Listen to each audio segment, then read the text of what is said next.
can tell you so much more about this artificial intelligence, about this deep fake.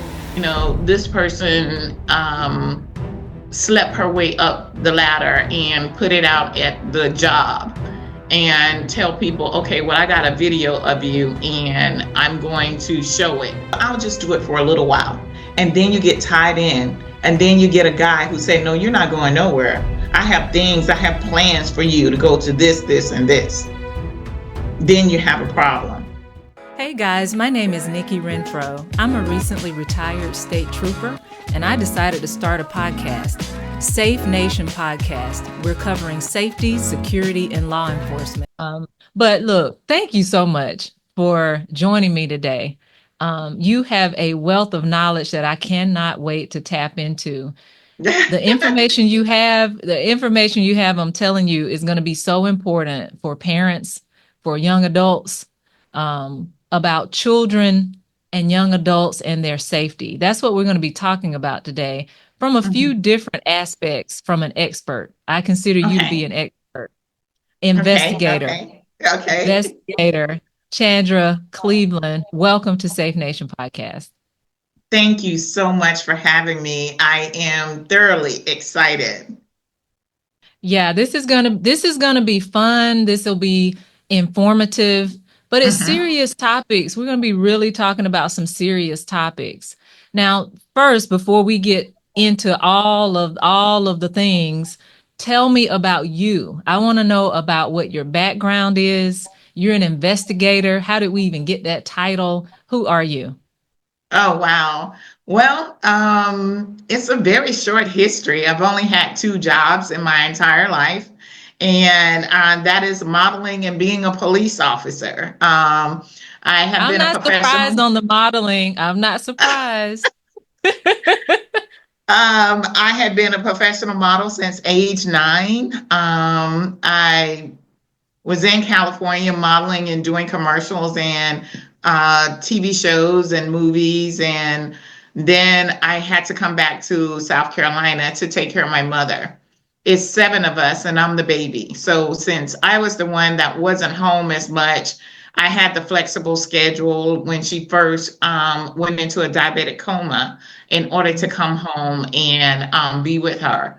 So then when she slipped into a diabetic coma for the second time, I came home and just made sure everything was okay, saw what she needed, and made a plan to move back home.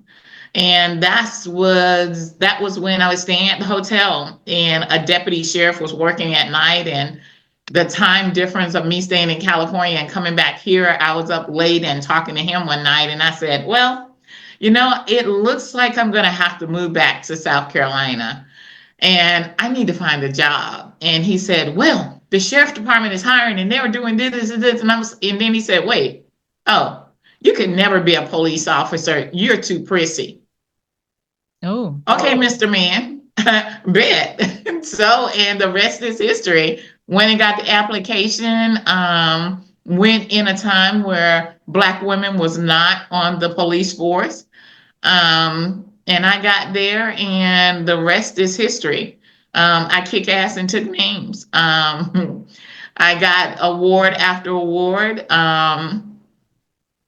I had a degree in education, so I helped start the School Resource Officers Program, and just climbed my way up the ladder. I became a deputy, a patrol deputy, and so during the patrols, all I did was study the crime trends. I knew where things were going to happen. I knew what time they were going to happen from working in dispatch before I went on the road, and I was just out there like clockwork. When I know that it's time for them to steal the case of beer from the gas station, I hid on the side of the gas station. Soon as he ran out at that time, I caught him, got the man's beer back, put it back in the store. Did that like 3 times before they stopped coming to that store. Then it was domestic violence with women and their children. And I would go back after my shift was over, talk to the woman, make sure she's okay, and tell her there are resources out here for her, and that her and her children can move and be able to be safe. And when girls and kids they ran away, I would go to the parents' house after work and talk to the parents. And if I was the one who found the child, which I always was, the one to find their child, I'll come back to the house and I'll make a plan with the parents and that child. And they succeeded. So it was just like it was something I was made to do, but I didn't know that was my purpose to do. Gosh, you were one of those unstoppable women in law enforcement for sure. Congratulations to you on how much effort you put into it. I know the community appreciates everything that you did in your service in law enforcement. And then Yes, at some yes, point you they did. transitioned out, right? At some point you made a transition. Yeah. After being in law enforcement, I was the first female officer to win Deputy of the Year for the state and for the department in which I was in. And then I became the youngest and the first female to be Inspector of Internal Affairs. Um, you know, every job has its way where you get tired of the BS. The good old boy system, and I was just like, oh my gosh, what can I do next? I'm sitting here now looking like I've done everything I can do.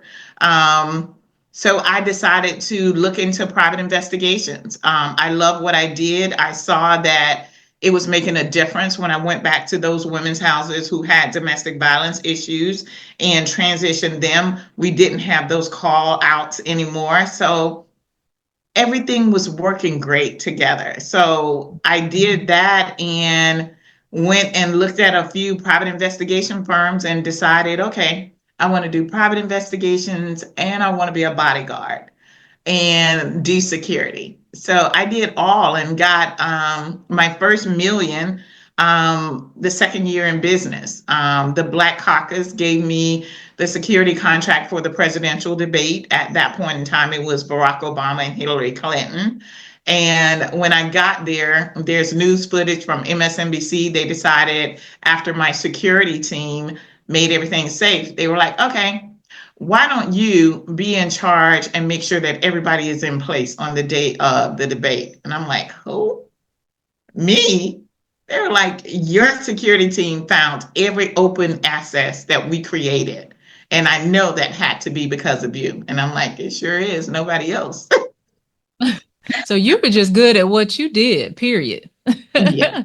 Yeah, Just I knew I a had true to be professional. extra. I knew I had to go that extra mile. So going there after my hours of work and doing that, that was just the extra mile that I know that was needed. So I want to talk to you about something that's happening. I think read a couple of articles about this and it's so sad. Now maybe Mhm. you can give some insight into this, but there's something called deepfake. And if you could just in layman's terms help us understand what deepfake means and some of the effects of deepfake.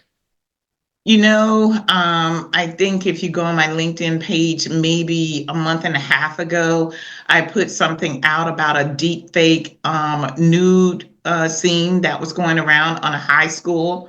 A young lady committed suicide, and it was all because of a deep fake nude video that was going around of her, and it was not her. It was so good that even her parents said, that is you, and they got on her and they scorned her and they punished her, and she kept saying, that is not me, I would not have done that. um, to the point that one of the friends of the mother contacted me and said, can you come and look at this? I believe her. I believe it's not her. And as soon as I looked at it, I could tell it was a deep fake video. And these deep fake videos are going around, oh my gosh, not only in schools, but also in the workplace and in the military. There are people that are putting out things saying, this person slept her way up the ladder and put it out at the job and tell people, okay, well, I got a video of you and I'm going to show it. And she's like, a video of what? I don't care what you show. And it happened to be her. and his face saying that they were having sex. And, I can tell you so much more about this artificial intelligence, about this deep fake, but deep fake is really ruining our young people and our older people who do not know any better and keep it a secret because someone found out something about them and they know that it's not true, but they're scared to say something because they've seen the video and they're embarrassed by it. So I would tell anyone, if you know anything or you suspect someone have done something, there's help out there for you. There are So, investigators like me who know how to look at that and say it's a deep fake. so deep fake then is basically a video, and it's I guess an image that's made to look like someone, or is this an AI generated? Yes, What is? it's an image. It's an image where they took your face off something legitimately that you have done and put it on a another person's body. And it jails so good because of after you put it on there, a lot of these, especially porno videos, do not have much talking in it. So it looks like you're doing something and it can, from the deep fake, make any kind of face that they need you to make. I can only imagine the amount of pressure that's put on young people when they have become a victim of this. Mm-hmm. Mm-hmm. It's And already tough enough as it is, but then to it have this, then have your reputation called into question, I can see where it might push them over the edge. But in terms of parents being aware, some of them are just now becoming aware because of this interview of what it is. mm-hmm. Um, what would you suggest? I mean, if the initial thought may be, okay, I'm going to jump to this conclusion. This was my child involved in Mm-hmm. this. But what words do you have for the parents? Find out, do your investigation. I always used to say with my mom had seven girls. And people would always say, oh, you're going to have a house full of babies by the time your girls get out of school. And my mom's like, I can show you better than I can tell you. And nobody's getting on birth control in this house, and nobody's having a boyfriend until they're old enough to get out of my house. So I tell parents when you're doing this and someone's saying something about your child, you need to investigate it a little bit more because most parents, just like some corporations, they don't know how far this technology can go. So I would say if you look into your child's eyes and they said, I did not do this, this is not me, then you as a parent owe them to look into it and not just compromise with the school or whatever it may be because she got kicked off the cheerleader squad. This young girl did. Right. And so, therefore, the school officials might not be as aware, and they might Girl, not, I mean, they might not be aware. And then law enforcement investigators may not be quite as aware if they don't have any experience with this. you are exactly right. And that's where we are with technology. A lot of small departments, some big departments do not have that specialty person in their department that can go through and see that this image is not it. And not only that, with them being so stretched to the limit right now with resources of not having officers there, they may not have the time to take in order to really investigate it. Oh my goodness. Well, that could be detrimental for everyone involved. Mhm. Mhm. Okay, so now let's switch to because I just want to hit you with different, you specialize in so much, and I just want to kind of tap into what you know that could help people. Sure. So let's talk about, I don't know, campus life, right? Campus life and campus safety for our young college kids. What tips and tricks do you have to help keep them safe? Well, we're living in a society where you think image is everything. Young women and girls are copying what they see on social media, from dressing like a person to speaking like what they see on so-called this reality TV. So I have this program for college campuses called the Yellow Flag Project. And we take yellow flags and put them all around the campus. When someone asks about those flags, the person who's there, the group that's bringing us, I go ahead and train them on what to say. The Yellow Flag Project is about knowing what to do when situation arise of you having a boyfriend. This boyfriend gave you something to drink that you willingly drank, and you did not know that it was laced with something. Your girlfriends are all around, giving you several scenarios here, and you end up acting in a way that your friends are like, what is wrong with you? And they see you doing things, and now you have passed out. This man is around you, like, I got her. Y'all go ahead and enjoy the party. No, ma'am. No, ma'am. If my friend is out, then I'm going to take her. Well, in these college campuses, that is just one thing that is occurring. Everybody's taking a Xanny. Everybody thinks that it's okay. But what's okay for your friend may not be okay for your body. So you're taking it for the first time and you don't know how your body is going to react. So that's one of the things with the Yellow Flag Project. The other one is that you get out to these college campuses and you see these girls doing this and doing that. And then some other girl come up to you and say, oh, you can do it too. I'm sure they're really like you. Why don't you try on some of my clothes and go with me somewhere? And you end up in a situation that you did not want to be in.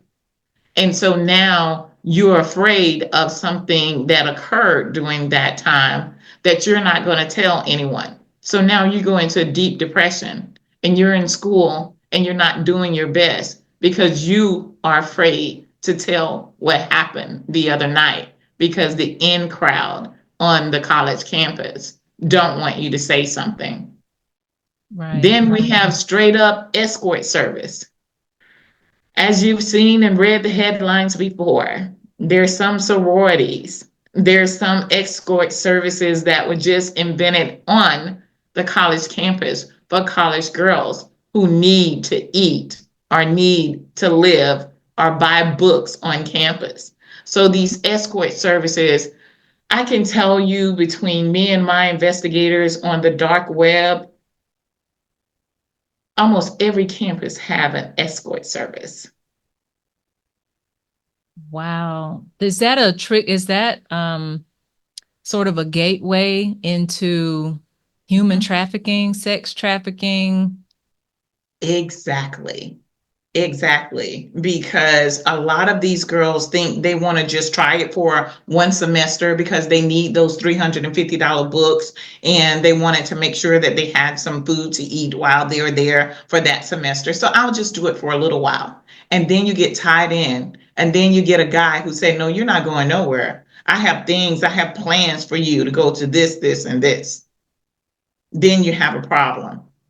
Then you come up missing because whoever the so-called bottom bitch is, she makes sure that if you're not showing up and messing up her money, she's going to make sure that you pay for it. So there's so many situations of me being at college campuses and giving information out. One time I was talking to a group of college students and I talked about being slipped a Xanny or a Mickey or whatever it will be. And you don't quite remember it, but you wake up in your dorm room and you don't know what happened. Later on during the week, you start having flashbacks of something occurring. You wash up, you can tell something happened, but you don't know who it happened with. All as you're living your daily life, you start seeing flashes of what occurred. You can't tell anybody. Why? Because you were drunk and you should not be drinking and you're not old enough to drink. So you sit there and wonder who could have had sex with me, and you're looking around and you're afraid to tell. As soon as I finished out of that college auditorium, we had 50 students sitting, being consoled by other students. And the dean said, "What is going on? They better go on and go to class." I said, "No, these are your victims. You need to get some counselors in here." Oh gosh. Wow. That's a lot to take in. A lot to take in about what actually happens in college life. Yeah, That's a and lot of college pressure. life is the number one between August to November is the highest cases of rape, and it's always the highest in college students. And You this is said from why I do August to the class. November. August to November is the highest sexual assault cases occur in the United States. And that's the beginning of fall semester. What's the Beginning correlation there? I wonder why those months? It's the beginning of people going to school for the first time. Some of them go start in the fall, and they go to campuses and first time away from home, meeting friends. But yeah, so the college campuses are really what I always try to stress. If you have a young girl going off to college for the first time, please let them attend my class so that they will know. And yesterday in our area, college students were drugged at a game, homecoming for their university. Several girls were drugged and they were at the hospital. And good thing they had friends that went to the hospital with them that knew that something was wrong. So we had 4 cases at the University of South Carolina that the girls were drugged. Oh my goodness. And this is just people dropping things in their drinks or Yes, yes. And then oh, they just go up and consult them and tell the friends, "Oh, y'all go ahead and party." I mean, these are cases that I have had. I mean, you would not believe some of the cases I've had because some of the girls say, "I'm not, don't get me involved in your stuff." Your friend was sexually assaulted in the bathroom. What are you talking about? And so the victim tells me, "Please don't question them again because they say they don't want to be involved in it. And I just don't want you to question them again." hmm. That happens on college campuses too, where let's say there was a sexual assault. Is it common that you get called in, for example, to get to the bottom of the story? Let's say if I don't know, may have been reported to law enforcement and maybe not. Do you ever get called in?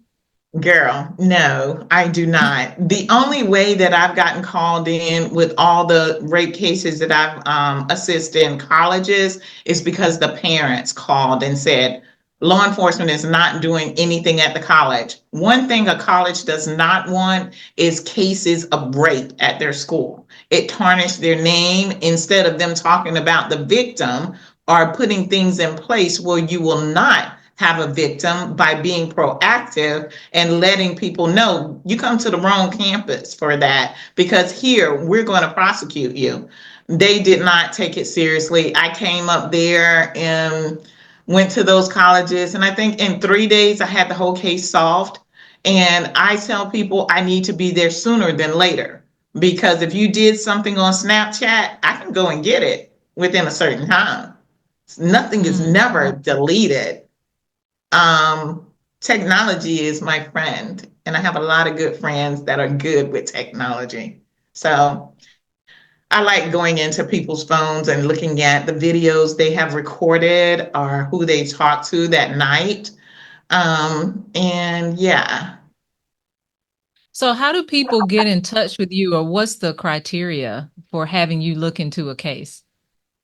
Well, we do a consultation. I charge a consultation fee and listen as to what's going on and see how I can assist in the case. And then I'll give them a price for the case as to how I can do it. Now, I don't always take every case.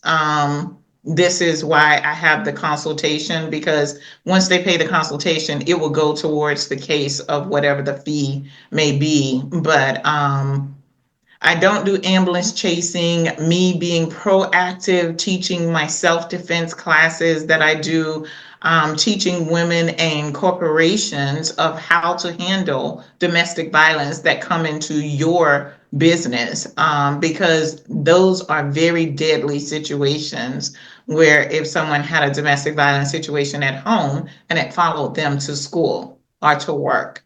So, they just call me on social media, go to my website and make an appointment to have a conversation with me. But I've never really had to. Now it's going on 20 years. On January the 6th will be my 20th year of me owning my own bodyguard and private investigations firm. That's impressive. What's the website? My website is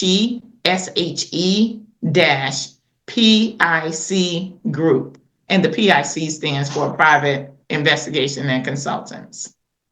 Gotcha. Gotcha. Are you on social media as well? Yes, I am on X as Investigator Cleveland. I'm on Instagram as the full Investigator Cleveland. The word spelled all out, and that's the same for Facebook, Investigator Chandra Cleveland. Nice. I did want to ask you, we talked a little bit about it. We touched on it when you mentioned some of the students basically being drugged, having something put in their drinks. When we talk about dating, it reminds me of the whole dating thing, and dating safety.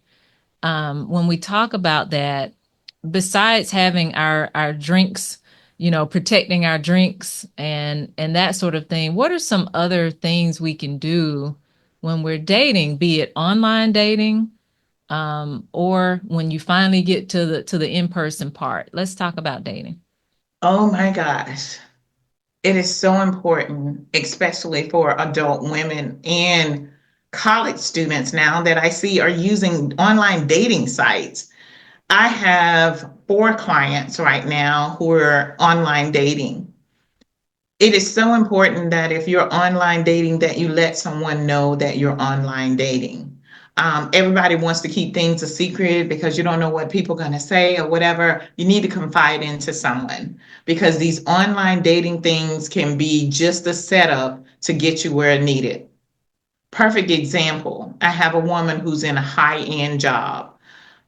She had been online dating and has been talking to this guy online for about 6 months. He called her at 11:30 at night and said that his sister can't pick him up. Can she please come and pick him up? And she said, I don't like to drive at night.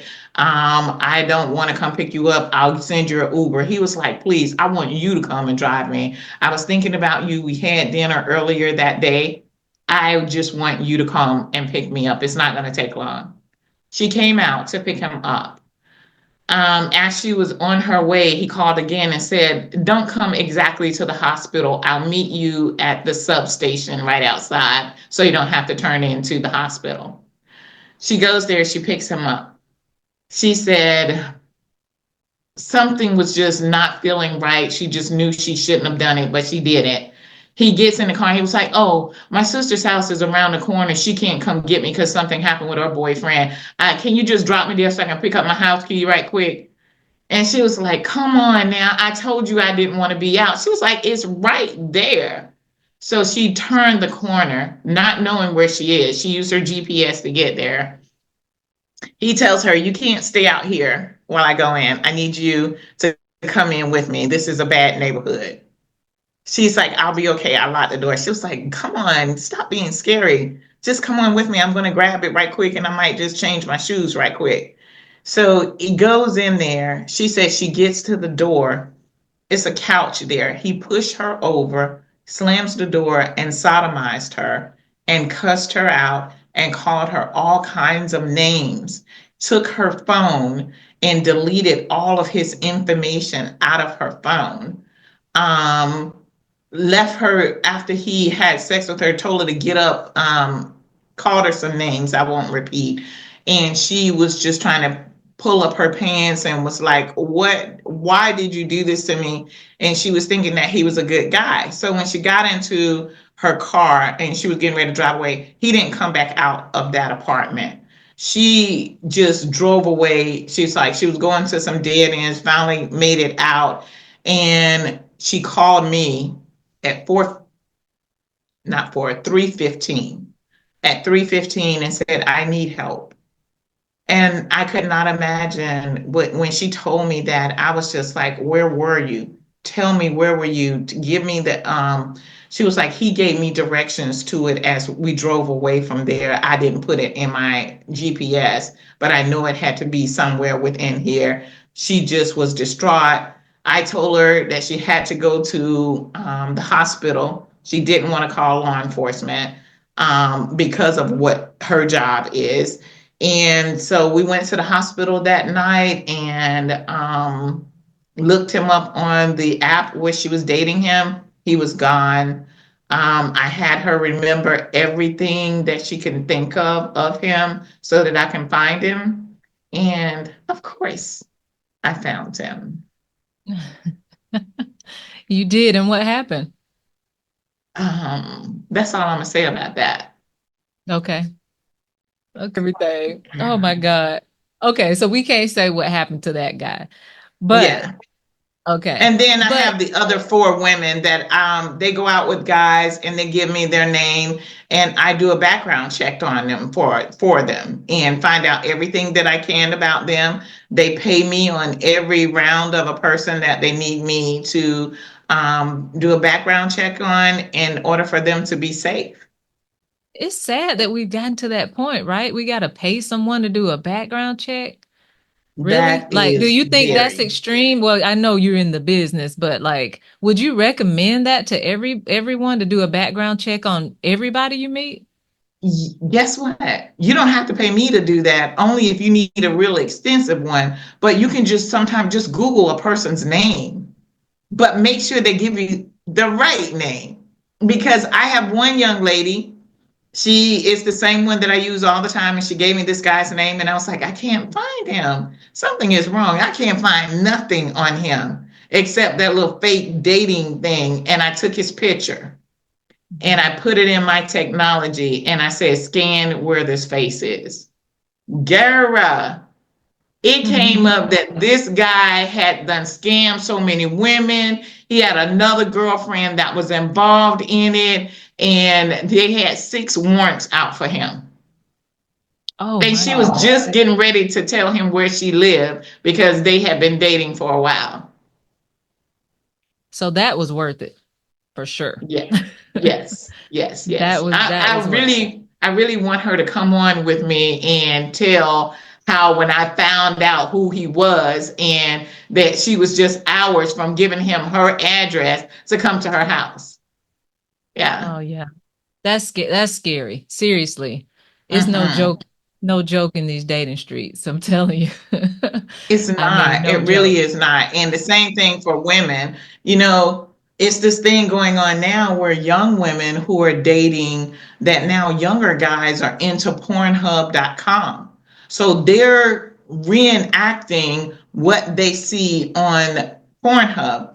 This is, how should I say it, not coincident, but this is something because Law and Order 2 weeks ago had both of these scenarios on TV, which both of them I've been involved in 5 times. The deepfake video and also 4 little girls who are Laxi kids that an older boy came in and performed sodomized them because of something he saw on Pornhub.com.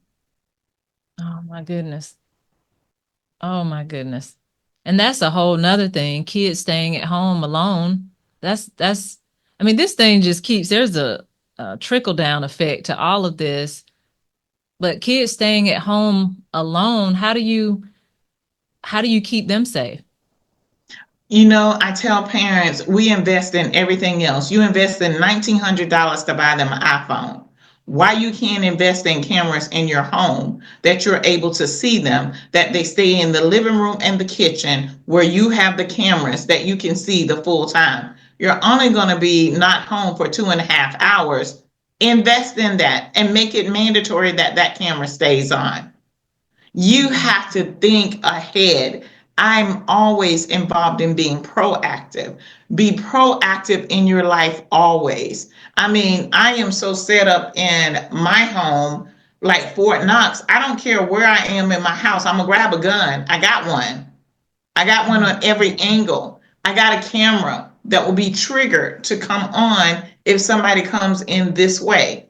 If someone comes through the back way, there's a camera outside that triggers the whole house. You know, I tell people it's no reason why you have a house and don't have a camera. Mm-hmm. I don't understand that at all. If you don't have a camera on your, what do you call that, Ring doorbell, or the camera that come on the outside of your house, just on the outside to see who's coming in and out of your home. But when you have kids that come home, you need to have cameras on the inside so you can see your children, because people are preying on kids that come in and stay home by themselves.